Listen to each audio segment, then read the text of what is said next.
पहलगाम हल्ल्यात मृत्युमुखी पडलेल्यांना राज्य मंत्रिमंडळ बैठकीत श्रद्धांजली। मृतांच्या कुटुंबियांना 50 लाखांची मदत जाहीर।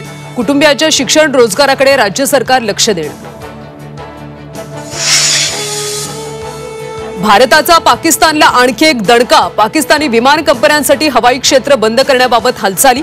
उच्चस्तरीय पातळीवर हवाई क्षेत्र बंद करण्याचा विचार सुरू। जम्मू काश्मीरच्या सीमावर्ती भागातील पर्यटन स्थळे बंद। 48 पर्यटन स्थळे तात्पुरती बंद करण्याचा निर्णय। भारतीय लष्कर पोलीस हाय अलर्ट। पाकिस्तानी नागरिकांना भारत सोडण्यासाठी अंतिम मुदत। पाकिस्तानींना आज रात्रीपर्यंत देश सोडावाच लागणार, अन्यथा थेट कायदेशीर कारवाईचा इशारा। 3 दशकांपासून पाकिस्तानकडून दहशतवाद्यांना पाठिंबा आणि अर्थसहाय्य। पाकिस्तानी संरक्षण मंत्री ख्वाजा आसिफ यांची कबुली।